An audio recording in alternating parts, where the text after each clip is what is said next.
What up everyone, welcome to the Poor Man Investor, a channel that guides average Tom, Dick and Harry to become a little richer than yesterday. Now in today's video, we are going to talk about how to become a millionaire with a monthly paycheck of $3,000. I'm going to give you really simple tips and walk you through step by step where you can easily follow. I bet that many of us have said this before. If only we have this $1 million, I would have quitted my job, do the things I'm passionate about and all types of fascinations and so on. I don't know about you, but I will always start cracking into laughter when I imagine saying I quit to my demanding boss, and also rejecting my nasty client if I ever strike a grand prize lottery.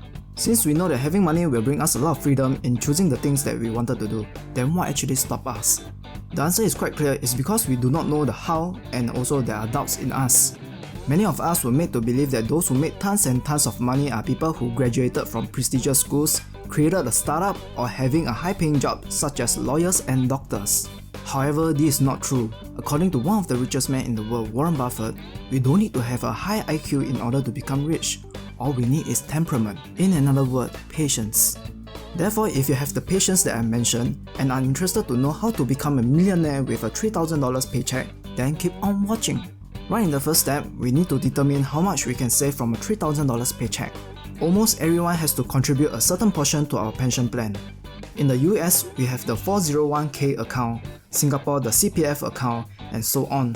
In Singapore, the amount you got to contribute is 20%, one of the highest contribution rate compared to the rest of the world. This equates to $600, and right there, this left you with $2,400. Don't underestimate this pension plan as they have its own merit. It will definitely more or less help you with your financial goal. Now moving to step number 2. After setting aside an amount for your pension plan, we now have to estimate our expenses. Basically, we have these 4 areas to spend on. They are transportation, food, utilities, and miscellaneous. Through survey, depending where you are residing at, the monthly public transit fare range from $80 to $120. We will also cater $600 on food expense and another $200 for your utilities and mobile bills. I can't imagine living life like in the military camp. Sometimes we need to let go and enjoy or eat out.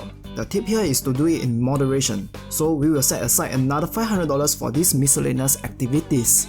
After listing out our expenses, we are left with around $800 to $1,000 every month for savings, and this also means that we can save around $9,600 to $12,000 yearly. A word of advice over here, you got to really control the urge to splurge on things that are not needed. After determining our savings, we are ready to plant these seeds. In order for it to become more fruitful, we have to place this money in higher interest generating assets. These generating assets can be stocks, real estates like REITs, bonds, mutual funds, or cryptocurrency, and so on. Some of you might be confused with the jargons or the terms over here. Put these worries aside first, as I will talk more on this in the future videos.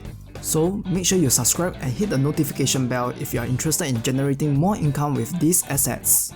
The key tip over here is to choose the asset that you're most comfortable with and you are able to understand it. Moving to step number 4.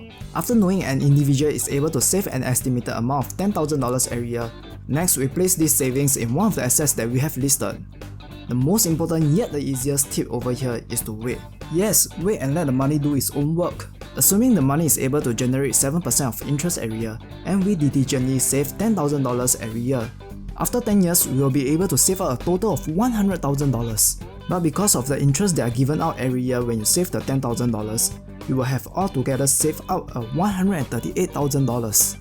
So now let's take a look what will happen if you have saved up for 20 years. You will have altogether saved out a total of $200,000. But because we have diligently saved out and grow this seed, altogether we will have a total of $410,000 including the interest. This has gotten us a handsome profit of $210,000 just solely on the interest. So now, what will happen if we have saved up for 30 years with the amount of $300,000? Do you want to make a guess how much we will have gotten altogether? Is it $600,000 or $700,000? No, we will have gotten a wholesome lot of $944,000. Mind you, all this money is just from the seed of $300,000 of your savings. This amount is definitely near to our millionaire dream. In fact, if you go on for another year to 31 years, we will reach our millionaire milestone. You will have saved out a total of $310,000, and altogether with the interest, you will get more than $1 million. This is why I say a millionaire dream is a very possible dream for all to achieve. And take this in for consideration. The average age to start our employment is between 20 to 25 years old, and our retirement age is between 60 to 68 years old. This has given us ample time to save and grow our seeds. Not to forget, we did not factor in a lot of good things such as our yearly bonuses, pay increment and promotions.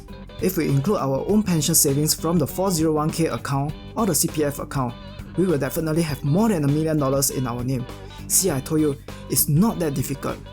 A pro tip over here, if you have saved $12,000 a year instead of $10,000 a year, with just a tiny more of $165 a month, the snowball effect on your savings will be quite significant. Let me illustrate. In the case of saving $10,000 every year, after 31 years you will have saved up altogether $310,000. And together with the interest, you have more than $1 million to your name. In the case of saving $12,000 a year, after 31 years, you would have saved up altogether $372,000. Together with the interest, you also have more than $1 million in your account. Compared to saving $10,000 per year, you will have saved a difference of $62,000. However, at the end of 31 years, the case of saving $12,000 a year will give us a bonus of more than $200,000. I think it's not a bad idea to use $62,000 to trade off with $205,000. This can happen because the extra money we saved on our younger days was given the extra time needed to grow and work harder for us. The earlier you plant the seed, more fruits will be harvested to you as time passes.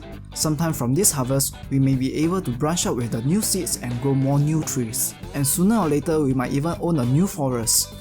However, if we cannot control our urge and consume every harvest every year, all we will be left with at the end of the day is the same old tree. Some food for thoughts over here. Do you know that these steps are also followed by Warren Buffett? He saves all the money that he could and finally reached his billionaire status when he was 60 years old. It's about patience and not about smartness. All in all, the steps listed out here are simple and easy for you to follow. The most difficult yet the easiest step here is to be patient and wait for your seeds to grow. These steps that I followed personally has certainly brought me nearer to my millionaire milestone, and I hope it will also bring you forward. The next thing you should do now is to take action and find an asset that gives you 7% or more interest for you to invest in. Speaking of this, make sure you subscribe and hit that notification bell, because in my next video, I'm going to talk about a few assets which are safe and sound that we can invest in to get our 7% or more.